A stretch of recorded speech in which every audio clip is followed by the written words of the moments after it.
My uncle secretly stalked me as a kid, and my parents covered it up. When I was 8, my cousins and I played hide and seek at my uncle's house during one of those weekend family gatherings where the adults drink and the kids disappear into every crevice of the house. I thought I found the perfect spot. The hallway at the end of the second floor was narrow and mostly unused, and at the very end of it was a closet with a loose handle. I slipped in, pulled the door shut, and crouched behind some coats. But when I leaned back, I felt air. Cold, damp air. There was another door behind me. I stepped into a small room that smelled like mildew and something else I didn't have a name for back then. Now I know. It was the stench of secrets rotting in a space built for silence, a place where my uncle did things so vile, the walls should have screamed. Inside were shelves stacked with binders, a beat-up laptop playing muted videos of kids on a loop, and a thick black book with my name written on the spine. I opened it. There were dozens of pictures of me, sleeping, changing, playing outside. Some looked like they were taken through windows, others looked like security footage. My stomach felt like it dropped through the floor. I backed out of the room, shut both doors, and didn't say a word until we got home that night. Then I told my parents. I remember sitting on the edge of their bed, my whole body shaking. I told them what I saw, what I found, what was in the book. They just stared at each other. Then my mom told me I must have dreamed it, that I was just trying to get out of trouble for snooping. My dad said I was being dramatic and that this kind of talk could destroy the family. That was the word they used, destroy. They told me to forget it and never say a word again. So I did. I never went back to that part of the house, never played hide and seek again. I started keeping my door locked and slept with a light on. Over time, I convinced myself I had exaggerated it in my head. Maybe it was just a weird office. Maybe it really was a dream. I was 24 when the news broke. My uncle had been arrested after trying to lure a little girl into his car outside an elementary school. The story hit every local news station. But what got me was the photo. The girl looked almost exactly like I did when I was 8. Same haircut, same pink dress, same little tie-dye shoes. That night, the memories came back like they never left. The black book, the laptop, the way the room had been so hidden it felt like something out of a movie. I called my parents. My mom said it was a horrible misunderstanding and that bringing up old accusations would just make everything worse. My dad told me it had nothing to do with me and warned me not to go poking around again. 2 days later, I got a call from the prosecutor. They had reason to believe I had been one of his early victims. They asked if I remembered anything, if I was willing to testify. At first, I said I wasn't sure. Then they told me they had done a preliminary search of the house. They found the black book with my name on it. It had been in my uncle's bedroom drawer. They said it looked worn, like someone had been flipping through it for years, but they couldn't find anything else. No other books, no evidence of other kids. For a while, I felt paralyzed. That's when I remembered the hallway, the way the door opened in the back, how the carpet dipped ever so slightly near the closet. So I told them exactly where to look. The hallway at the end of the second floor, the closet, the back panel that looked like a wall. A week later, they called me again. They found it. The room, the binders, the laptop, dozens of books, all labeled with different names. Some matched missing children reports going back 20 years. A few of the bodies had never been found until now. He had kept maps, burial notes, video logs. No one in my family was talking about it. My dad stopped replying to my messages. My mom sent a single text that said, "You don't know the damage you're doing." A week later, I went back to their house to drop off some old mail, and my dad wasn't home, but his study door was open. I've never been allowed in there. I don't know what made me look, but I did. Inside his bottom drawer was a binder, just one, but it matched the others I'd seen. Same spine, same stickers, same layout. This one had a name I didn't recognize, but the photo clipped to the first page made my blood freeze. A 9-year-old girl playing on the swings, with no idea some man was taking pictures of her. It wasn't just my uncle. My dad was involved too. I stood there in my dad's study, staring at the binder in my hands, feeling like the floor was about to open up and swallow me whole. The girl in the photo looked so innocent, just swinging and laughing, completely unaware, just like I had been. My hands started shaking so bad I almost dropped the damn thing. I heard the front door open and quickly shoved the binder back in the drawer, my heart pounding so hard I thought it might burst through my chest. I managed to slip out of the study and into the hallway before my dad came in. I mumbled something about dropping off mail and practically ran to my car. I sat there in the driveway for what felt like forever, my keys in my hand, unable to start the engine. What the hell was I supposed to do now? This wasn't just about my uncle anymore. This was my dad, my own father. I finally drove home in a daze, nearly missing my exit twice. When I got to my apartment, I locked the door, then checked it 3 times to make sure. I pulled all the blinds shut and sat on my couch in the dark. I couldn't process what I'd found. Part of me wanted to pretend I never saw it, to just go back to my life and forget all of this, but I knew I couldn't, not anymore. I called the prosecutor the next morning. Her name was Jacqueline Wilson, and she'd been nothing but kind to me through this whole nightmare. I told her what I found in my dad's study. She went quiet for a moment, then asked if I was willing to help them investigate further. They needed evidence, she said. Something concrete they could use. I agreed without really thinking it through. What choice did I have? This was bigger than me now. There were other victims, other kids who might still be in danger. I couldn't just walk away. Jacqueline set up a meeting with me and a detective named Stephen Matthews at a coffee shop near my apartment. Detective Matthews was younger than I expected, maybe mid-30s, with tired eyes and a serious expression that rarely changed. His cologne smelled faintly of sandalwood and mint as he leaned forward across the small table between us. He explained that they needed to build a solid case against my dad, and the binder I found wasn't enough on its own. "We need a confession," he said, keeping his voice low even though we were sitting in a corner away from other customers, "or more concrete evidence linking him to these crimes." I asked what they wanted me to do. That's when they laid out their plan. They wanted me to wear a wire and get my dad to talk about what he and my uncle had done. I nearly laughed in their faces. My dad? Talk about this? The man who had spent my entire life making sure I never mentioned what I saw that day? He'll never open up to me, I said. He shut me down when I was 8, and he's been shutting me down ever since. Detective Matthews leaned forward. People like your father and uncle, they keep these secrets for decades. But now that it's coming out, there's pressure. Cracks forming. Sometimes they want to talk, to justify themselves, especially to family members. I wasn't convinced, but I agreed to try. What else could I do? They gave me a small recording device that looked like a normal USB drive and showed me how to use it. All I had to do was press a button on the side to start recording. Simple enough, but my hands were sweating just thinking about it. The next day, I called my dad and asked if we could meet for lunch, just the 2 of us. I said I wanted to talk about what was happening with Uncle Mark. He hesitated, then agreed to meet at this diner we used to go to when I was a kid. I used to love their chocolate milkshakes. The thought of sitting across from him there now somehow made me feel sick. I arrived early and chose a booth in the back. The vinyl seat squeaked beneath me as I slid in, the familiar scent of grease and coffee filling my nostrils. I started the recording device and slipped it into my jacket pocket. My dad showed up right on time, looking older than I remembered. There were new lines around his eyes, and his hair seemed grayer. He sat down across from me without a hug or even a smile. We ordered food neither of us would eat. I picked at my fries while trying to figure out how to start this conversation. In the end, I just went for it. I told him I knew about the binder in his drawer. I watched his face carefully as I said it. He didn't look surprised or shocked. He just looked tired. "You shouldn't have been in my study," he said. That's it. Not denying what I found. Just upset I found it. I pushed harder. I asked him how long he'd been involved with Uncle Mark's activities. He stared at his coffee for a long time before answering. The spoon clinked against the ceramic as he stirred it absently. When he finally spoke, his voice was so quiet I had to lean forward to hear him. He told me it started when they were kids. Uncle Mark was 4 years older than my dad. It began with Mark showing my dad special games they could play. My dad was Mark's first victim, but as Mark got older, he realized he preferred girls. Then he taught my dad how to do it too. How to watch without being seen. How to record without leaving evidence. I felt sick listening to him talk. Part of me felt sorry for him, the little boy who was victimized by his older brother. But another part of me was disgusted by the man sitting across from me. The man who had continued the cycle. The man who had let his brother target his own daughter. "Why didn't you protect me?" I asked, my voice breaking. "You knew what he was capable of. You knew what he was doing." My dad looked at me then, really looked at me, for what felt like the first time in years. "I thought I was protecting you," he said, "by keeping you away from him as much as possible, by making sure you never went back to that room." I couldn't believe what I was hearing. "But you let him take pictures of me. You let him into our house." He shook his head. "I didn't know about the book with your name until you told us that day. I swear." I went to confront him about it later, but he threatened to expose me if I said anything. I was trapped. I didn't know if I believed him. I didn't know if I wanted to believe him. "And what about the girl in your binder? Did you protect her too?" He didn't answer that. He just stared down at the table. I pushed my plate away and stood up. I couldn't sit there anymore. I couldn't breathe the same air as him. "I have to go," I said. He didn't try to stop me. I drove straight to Detective Matthews' office and handed over the recording. He and Jacqueline listened to it together while I sat there feeling numb. When it was over, Jacqueline put her hand on my shoulder. "This is good," she said. "It's not a full confession, but it's enough to get a warrant to search your parents' house more thoroughly." The next few days were a blur. They executed the search warrant while my mom was at work. They found more binders in a hidden compartment in my dad's study. More evidence, more victims. My mom called me screaming, asking what I'd done. I hung up on her. 2 days later, they arrested my dad. I watched from my car as they led him out of the house in handcuffs. He looked small somehow, diminished. My mom stood in the doorway, her hand over her mouth, tears streaming down her face. I didn't go to her. I couldn't. The preliminary hearing was set for the following week. Jacqueline explained that they didn't have as much physical evidence against my dad as they did against Uncle Mark, but my recording combined with the binders they found was enough to hold him. She asked if I would be willing to testify if it came to that. I said yes, even though the thought made me want to throw up. The night before the hearing, my dad asked to speak with me. Jacqueline advised against it, but I needed to hear what he had to say. They set it up in an interview room at the police station. Detective Matthews stood in the corner while I sat across from my dad at a metal table. The fluorescent lights buzzed overhead, casting harsh shadows across his haggard face. He looked terrible. His eyes were sunken, his jail uniform hanging loose on his frame. He'd only been in custody for a few days, but it looked like he'd aged years. He didn't waste time with small talk. "I'm going to plead guilty," he said, "and I'm going to tell them everything I know about Mark." I hadn't expected that. "Why?" "Because I need to protect you," he said. Something I should have done a long time ago. I didn't know what to say to that. Part of me wanted to scream at him that it was too late, that he'd had his chance to protect me and he'd chosen his brother instead. But another part of me, a small, wounded part, was grateful. It meant I wouldn't have to testify. I wouldn't have to sit in a courtroom and tell strangers about finding that room, about seeing those pictures of myself. "Mark is dangerous," my dad continued. "More dangerous than people realize. The things they found. It's just the surface. There's more, much more." A chill ran down my spine. "What do you mean?" He leaned forward, lowering his voice even though I'm sure Detective Matthews could still hear every word. "The missing kids, the ones they haven't found yet. Mark kept records of everything, but not all of it was in that room." I felt my stomach drop. "Where else?" "There's a cabin, up near Lake Millerton. It belonged to our grandfather. Mark took it over after he died. No one else in the family ever goes there." Detective Matthews stepped forward at that point. "We'll need the exact location." My dad nodded. "I'll give you everything. Maps, directions. The key is hidden under a fake rock by the back door." I couldn't believe what I was hearing. How long had he known about this cabin? How many kids had disappeared while he kept this secret? "Why now?" I asked. "Why are you suddenly willing to talk?" He looked at me with tears in his eyes. "Because I saw your face when they arrested me. I saw what I've done to you, what I've allowed to happen to you, and I can't live with it anymore." I didn't know if I believed him. I didn't know if it mattered. What mattered was that he was talking. That maybe, finally, some of those families would get answers about their missing children. The next day, a team of officers and forensic experts went to the cabin. I stayed at my apartment, jumping every time my phone rang. Jacqueline called me that evening. Her voice was tight, controlled. "We found them," she said. 6 bodies, all matching missing children reports from the last 15 years. I sat down hard on my couch. 6 kids, 6 families who had spent years wondering, hoping, praying. 6 lives cut short by my uncle. And my father had known. Maybe not everything, but enough. He'd known, and he'd said nothing. "There's something else," Jacqueline continued. "We found journals, detailed accounts of everything. Your uncle wrote about your father's involvement. It seems your dad wasn't just a passive participant. He helped. He participated." I hung up the phone and ran to the bathroom, barely making it before I threw up. I stayed there on the cold tile floor for hours, unable to move, unable to process what I'd learned. My father wasn't just a victim who failed to protect me. He was an active participant in the abuse and unaliving of children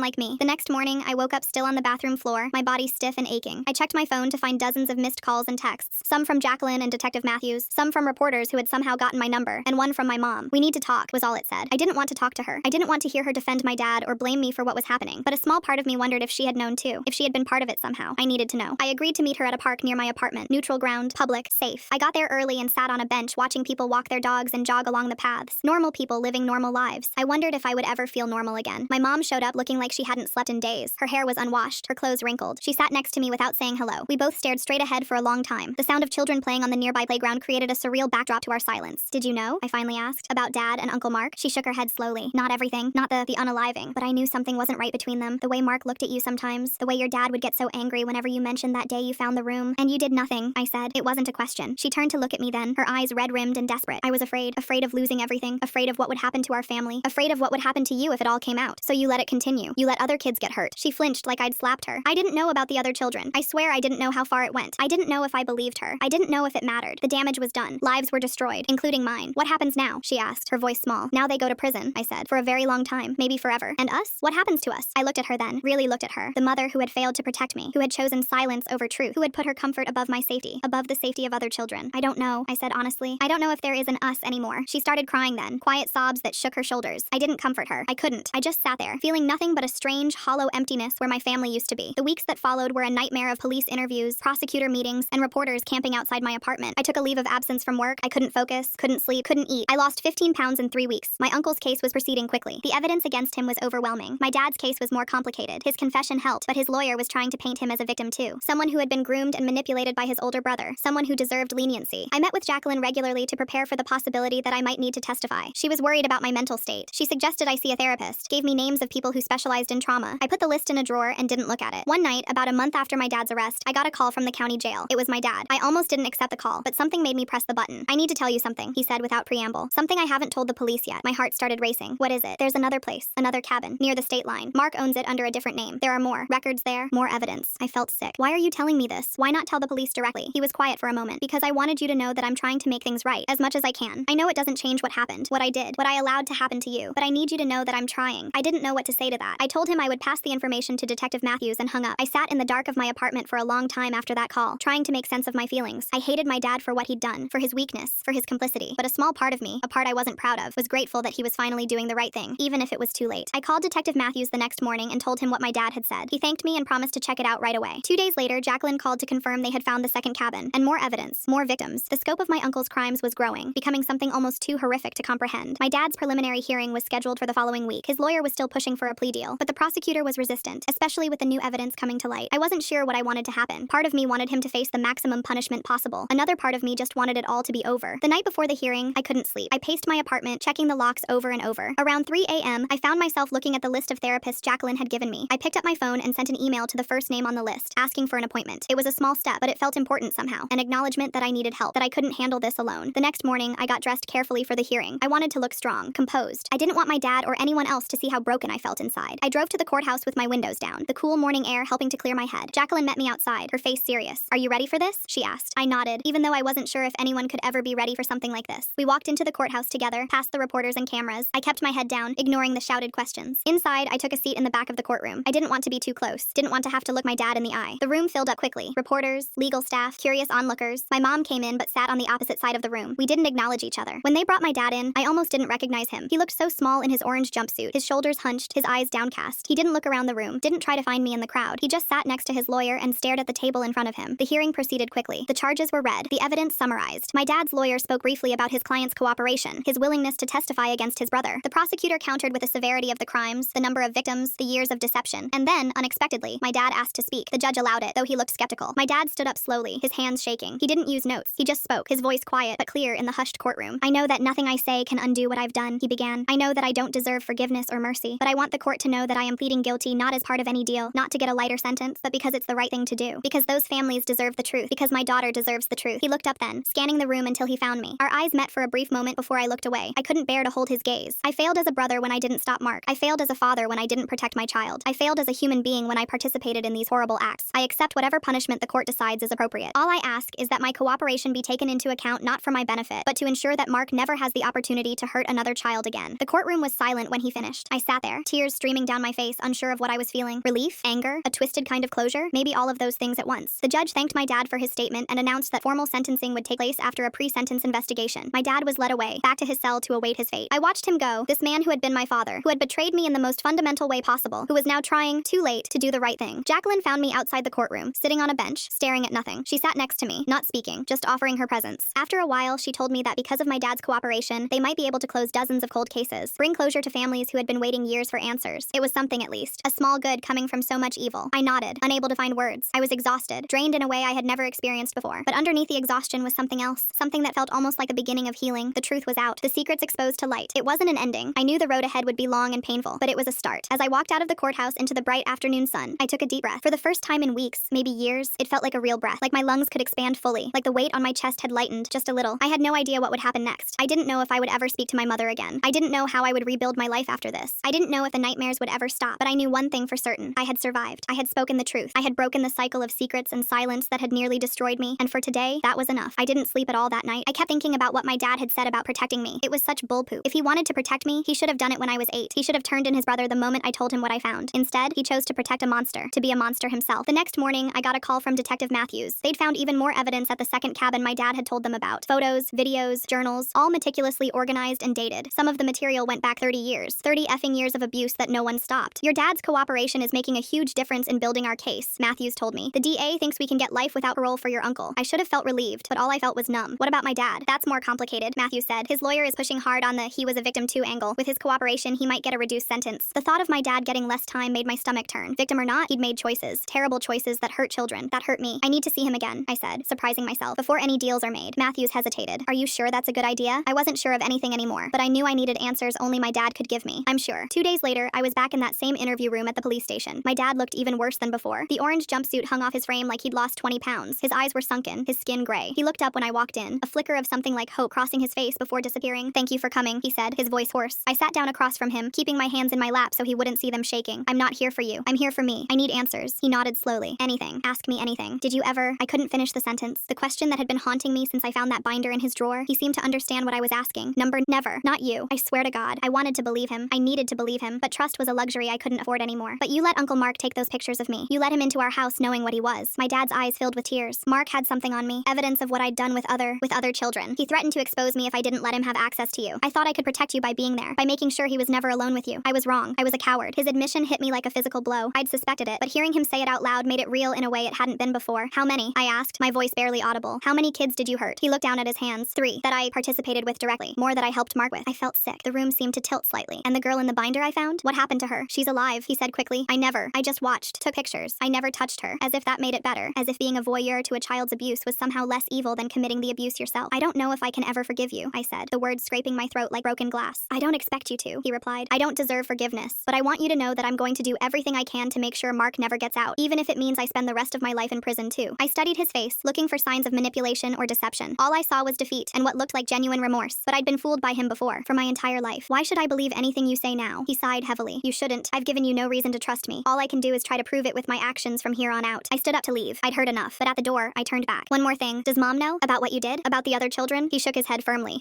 She knew something was wrong between Mark and me. She suspected Mark might have inappropriate interests, but she never knew about my involvement. I kept that from her. I nodded, not sure if I believed him, but wanting to. The thought of my mom knowing, of her allowing this to happen, was almost too much to bear. As I was leaving, Detective Matthews caught up with me in the hallway. Your dad just gave us names, 3 more victims we didn't know about, and locations for 2 more sites where your uncle might have hidden evidence. I leaned against the wall, suddenly exhausted. Is it ever going to end? How many kids did they hurt? Matthews looked grim. We don't know yet, but we're going to find out, thanks to your dad's cooperation. I laughed bitterly. Don't make him sound like a hero. He's only talking to save his own skin. Maybe, Matthews conceded, but the information is still valuable. It's still helping us build our case. I left the police station feeling hollow. The bright summer day seemed at odds with the darkness I was carrying inside me. I drove aimlessly for hours, eventually ending up at a park I used to visit as a kid. I sat on a bench and watched children play, their parents hovering nearby, vigilant and protective, the way parents should be. My phone rang. It was Jacqueline Wilson, the prosecutor. We've got a problem, she said without preamble. Your uncle is offering a deal. He says he has information about other perpetrators, a whole network of them. In exchange, he wants a reduced sentence. My blood ran cold. You can't seriously be considering it. We have to consider all options, Jacqueline said carefully. If there really is a network, there could be dozens more victims out there. Children who are being abused right now. I closed my eyes, trying to process this new horror. What does my dad say about this network? He claims he doesn't know anything about it. Says Mark kept him isolated, that their activities were just between the 2 of them. And you believe him? Jacqueline sighed. I don't know what to believe anymore. This case keeps getting bigger, more complicated. We need to be sure we're getting the full picture. After we hung up, I sat there for a long time, watching the sun set over the park. The thought of my uncle getting any kind of deal made me physically ill, but if there were other children at risk, I didn't know what the right answer was. The next day, I got a call from a number I didn't recognize. It was my cousin Jake, the same cousin I'd been playing hide and seek with all those years ago. We hadn't spoken in months, not since before my uncle's arrest. I need to see you, he said, his voice tight with emotion. There's something I need to tell you. We met at a coffee shop downtown. Jake looked terrible, like he hadn't slept in days. His hands shook as he lifted his coffee cup. I knew, he said without preamble. I knew about the room, about what my dad was doing. doing. I stared at him, speechless. Jake was 3 years older than me. He would have been 11 when I found that room. How? I finally managed to ask. I found it the same way you did, playing hide and seek. But a year before you did, my dad caught me in there. Jake's voice broke. He made sure I never told anyone. The implication was clear. Jake had been a victim too. My heart broke for him, for the scared little boy he'd been. Why are you telling me this now? I asked gently. Because I heard he's trying to make a deal, claiming there's some network of pedophiles he can expose. Jake's face hardened. It's bull poop. There's no network. Just him and your dad. He's lying to save himself. I believed Jake. Something about the certainty in his voice, the pain in his eyes. Will you tell the police? The prosecutor? He nodded slowly. That's why I wanted to see you first. I needed you to know that I'm sorry. Sorry I didn't protect you back then. Sorry I kept quiet for so long. I reached across the table and took his hand. You were a child, Jake. It wasn't your responsibility to protect me. It was the adults who failed us both. 2 days later, Jake gave his statement to Detective Matthews and Jacqueline Wilson. His testimony, combined with my dad's continued cooperation, was enough to convince the DA to reject my uncle's offer. No deals. They were going for maximum sentences for both men. The preliminary hearings were set for the following month. I wasn't sure if I could face being in the same room as my uncle and my dad, listening to the details of their crimes laid bare. But I knew I had to be there, for myself and for all the other victims who couldn't speak for themselves. The night before the hearings, my mom showed up at my apartment unannounced. I almost didn't answer the door, but something made me look through the peephole. She looked terrible, thin, pale, with dark circles under her eyes. I let her in but kept my distance, standing with my arms crossed while she perched awkwardly on the edge of my couch. I've left your father, she said after a long silence. I've filed for divorce. I didn't know what to say to that. It seemed like the obvious thing to do given the circumstances. I want you to know that I never knew, she continued, her voice breaking, about the other children, about what he was doing with Mark. I swear to you I didn't know, but you knew something wasn't right, I said, unable to keep the accusation out of my voice. You knew I wasn't lying about what I found that day. She nodded, tears streaming down her face. I was afraid of what it would do to our family, afraid of losing everything. I told myself you must have misunderstood, that it couldn't be as bad as it seemed. Children died, Mom. Children were abused and murdered while you were worried about keeping up appearances. She flinched like I'd slapped her. I know. I'll never forgive myself for that. Never. I didn't have it in me to comfort her. Her guilt was her own to bear, just as my trauma was mine. I don't know if we can ever fix this, I said honestly. I don't know if I want to try. She nodded, wiping her tears. I understand, but I want you to know that I'm here if you ever need me, if you ever want to talk. After she left, I sat alone in my apartment, thinking about family and betrayal and the long road ahead, the hearings, the trial, the media attention that would follow. It would be brutal, but I would get through it. I had survived this long. I would survive the rest. The day of the hearings dawned bright and clear. I dressed carefully in clothes that made me feel strong. Dark jeans, a crisp button-down shirt, boots with a solid heel that made a satisfying sound when I walked. Armor of a sort. Jacqueline met me outside the courthouse. Are you ready for this? I took a deep breath. As ready as I'll ever be. Inside, the courtroom was packed. Reporters, legal teams, family members of victims. I saw Jake sitting with his mom, my Aunt Diane, near the front. She looked broken, aged decades in just a few months. Jake gave me a small nod when our eyes met. When they brought my uncle in, I forced myself to look at him directly for the first time since his arrest. He seemed smaller somehow, less intimidating than the monster who had loomed so large in my nightmares. His eyes darted around the room, calculating, still looking for angles even now. My dad came in separately. He didn't look up, didn't search the crowd for familiar faces. He just sat next to his lawyer, shoulders slumped in defeat. The hearings proceeded with clinical efficiency. Charges read, evidence presented, testimony given. I listened as Detective Matthews described what they found in the hidden room, in the cabins, in my dad's study. I listened as the medical examiner detailed cause of death for the victims they had recovered. I listened as Jake testified about his own abuse, his voice steady despite the horror of his words. And then it was my turn. I walked to the witness stand, took the oath, and told my story. Finding the room, the black book with my name, the pictures, being dismissed by my parents, the years of fear and doubt, finding the binder in my dad's drawer, all of it. I didn't cry. I didn't falter. I just told the truth finally, after all these years of silence. When it was over, the judge ruled that there was more than enough evidence to proceed to trial for both men. No bail. They would remain in custody. As they were led away, my dad looked at me one last time. I held his gaze steadily until he was gone. Outside the courthouse, reporters shouted questions that I ignored. Jacqueline walked me to my car, promising to keep me updated on next steps. Jake caught up with us in the parking lot. You did good in there, he said simply. So did you, I replied. We stood there awkwardly for a moment, two survivors linked by trauma and blood. Maybe we could get coffee sometime, he suggested. Talk about normal stuff. I found myself nodding. I'd like that. As I drove home, I thought about the long road still ahead, the trial, the sentencing, the lifetime of processing what had happened to me, to Jake, to all those other children. It wouldn't be easy. There would be bad days, nightmares, moments when the weight of it all seemed too much to bear. But for the first time in as long as I could remember, I felt something like hope. The truth was out, the secrets exposed. My uncle and my dad would face justice for what they had done. It wasn't an ending, not really, but it was a beginning, a chance to build something new from the ashes of what had been destroyed. I wasn't okay. Not yet. Maybe not for a long time, but I would be, someday. And until then, I would keep putting one foot in front of the other, keep telling the truth, keep surviving. It was enough for now.